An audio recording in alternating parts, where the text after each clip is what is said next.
your presentation. Thank you very much. Hello everyone. So basically, I come from Nestlé. I work for the coffee brand Dolce Gusto, so the coffee capsules.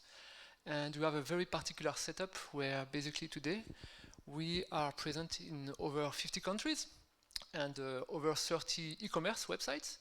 And basically today I will speak about the methodology and challenges of how offering your customers a locally relevant customer experience in a technically global platform, right? Because as a brand, you want to make sure that the platform you develop, you optimize your total cost of ownership, meaning you don't want each country to go rogue and develop things on their side, but you want to centralize everything and make it possible in a global platform.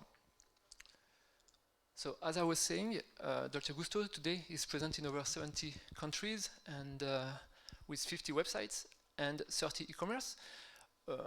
I will present to you that there are really specific requirements based on the region, the zone, so South America, Asia, Europe for us is very common, but you will see that there are specific requirements to take into consideration in your e-commerce experience. So here, when we are speaking about e-commerce customer experience, it's not only about the simple path to purchase, right? So I'm on a website, I add to cart, I go to checkout, I pay, and hopefully I receive my package. You need to consider other touch points in your customer experience, meaning the logistics. So as soon as I have placed my purchase, I expect to receive the package. But not only receive my package, I want to be notified. Where is it? When will it arrive? With which carrier, etc.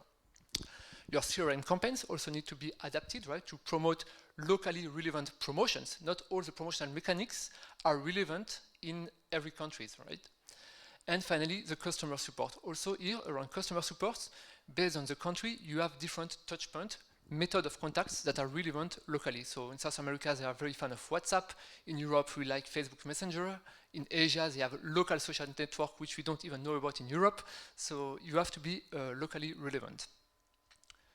So here I will mostly focus about the e-commerce part, right? So your website where people can make the purchase.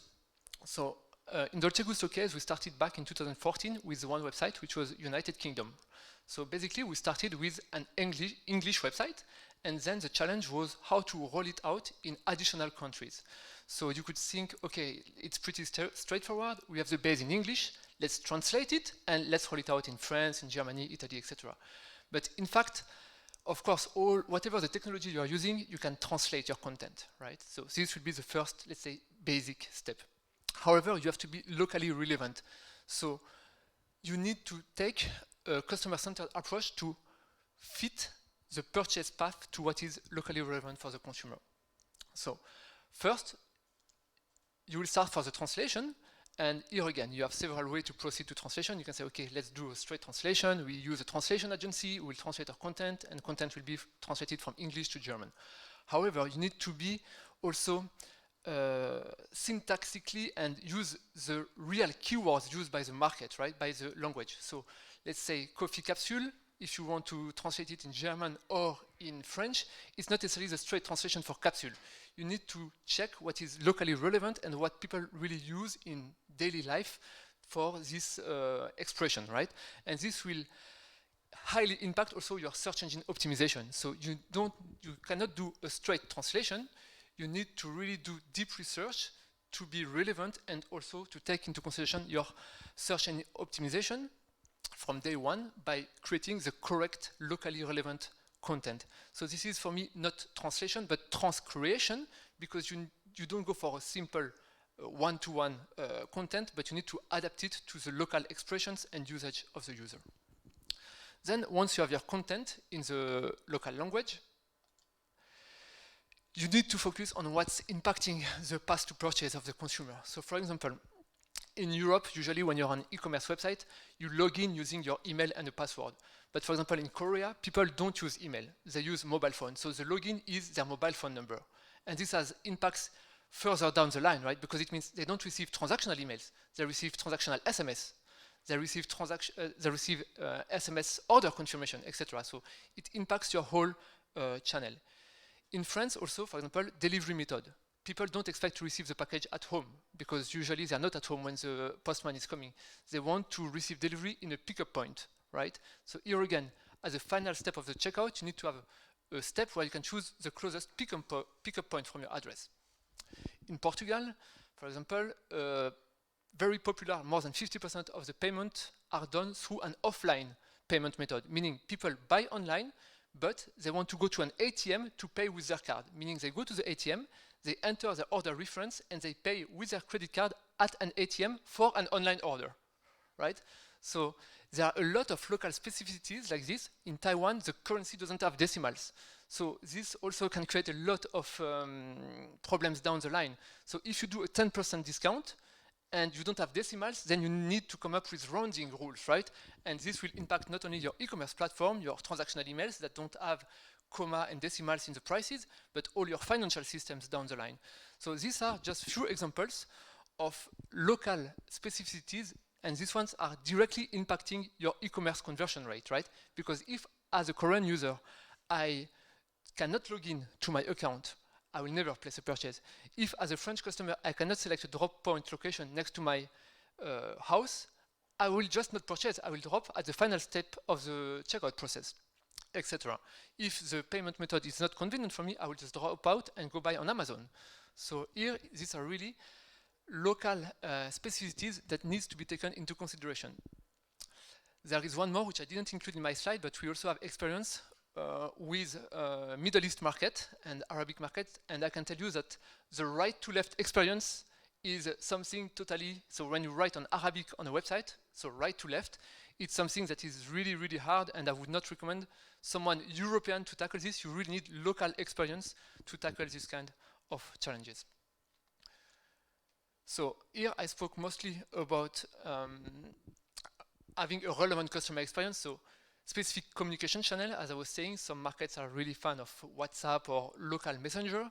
Specific social network, so if you have social login with, for example, in Europe, Facebook, Twitter, etc.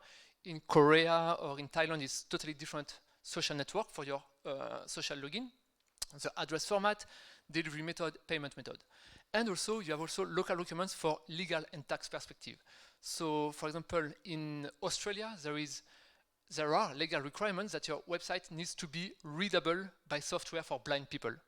So basically, you need to sync your platform so that it can be read by specific softwares. Then, of course, you have everything around VAT calculations and invoice display. So as a consumer, when I place an order online, I expect to be able to download the invoice from my account, right, for my order. And this invoice is specific to the country you're based in. You need to display the VAT by rate, etc. So there are a lot of legal and tax requirements that are country specific. So about local specificities, of course, nobody knows local usage better than local expert or local customers.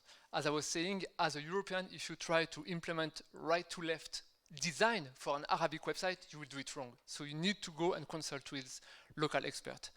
Benchmark carefully, so don't think that you know better than the local ones, and see what your competitors or other big players in different categories are doing. And legal is local. Again, here you need to ask a legal local team to advise you on what are the requirements regarding tax, VAT, etc. So now you have identified local specificities and you want to implement them in a global e-commerce platform. Why? Because you want to optimize your total cost of ownership of your platform. You want to have one global platform that includes all local specificities to facilitate maintenance and evolution of your platform.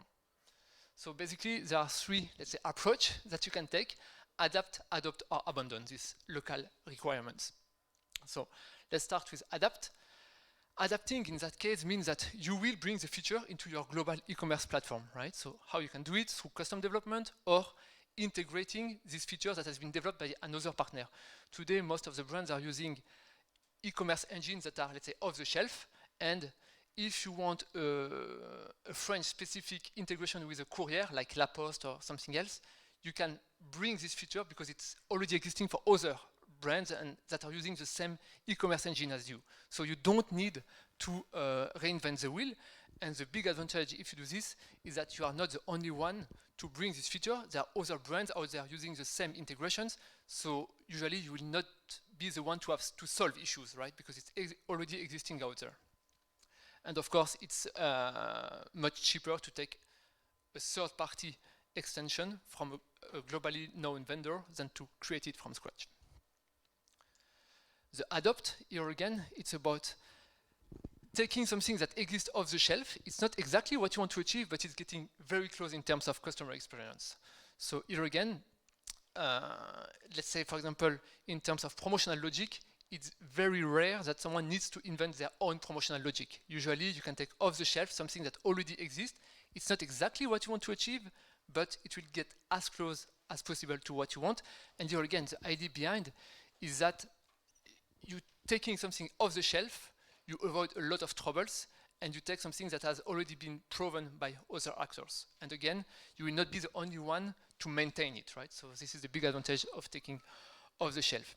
Also, the big advantage of this is that even if it's not exactly what you want, you can still do analytics and A/B testing to measure the uplift that is brought by already this nearly there version and see whether or not it's worth getting to the next step and to develop the full feature, the full-fledged, to get exactly the local requirements.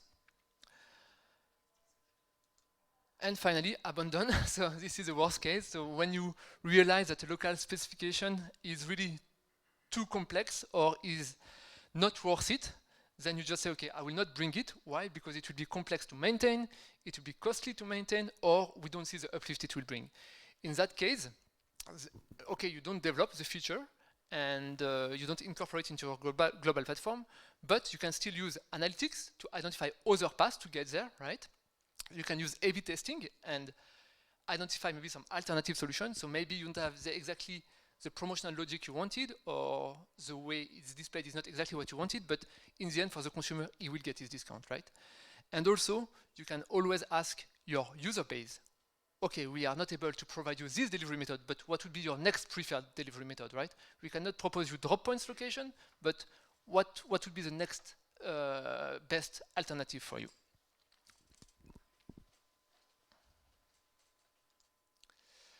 And then, once you're live with a global platform present in many countries, of course, you need to operate and maintain it, right?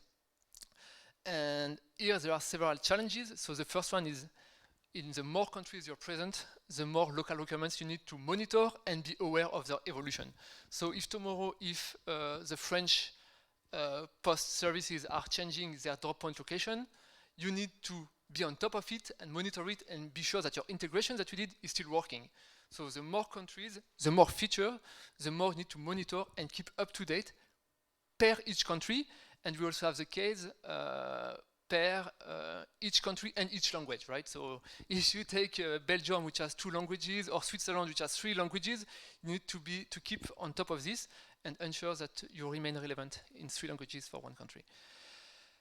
From business standpoint, 3 principles that we like to use, basically. So always analytics to ensure that what we brought to the platform is really bringing value, measure it, do A/B testing.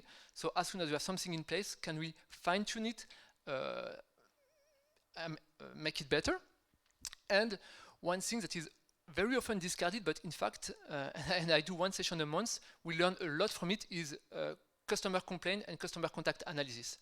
Basically, it's very interesting to review the contacts and the complaints from your consumer to learn what are the pain points and what are the areas of your website and of the consumer path to purchase they complain about.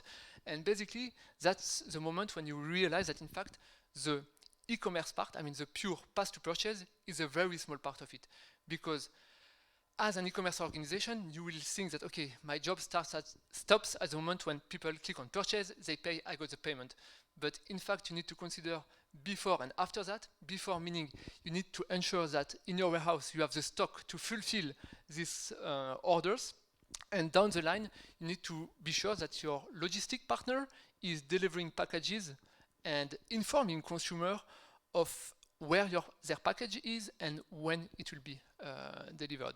And actually, all this logistic part is you can barely control it, right? Because once you have handed over the package, you it's off your hand, but in fact it represents a lot of customer contact. So it's very important, and today there are many solutions that allow you basically to do this last mile tracking, to know exactly where your package is, when it will be delivered. And this is something we see as key right now in the e-commerce, is to make your customer aware and without them having to ask you. So basically this information needs to be available to them directly through Messenger, in their account, or in an easy way to avoid costly customer contacts, because this is typically an information that can be given in an automated way without having the need for them to contact your customer support. So yeah, basically that was it for today. I just wanted to present you this, and if you have any questions, feel free to ask at the roundtable.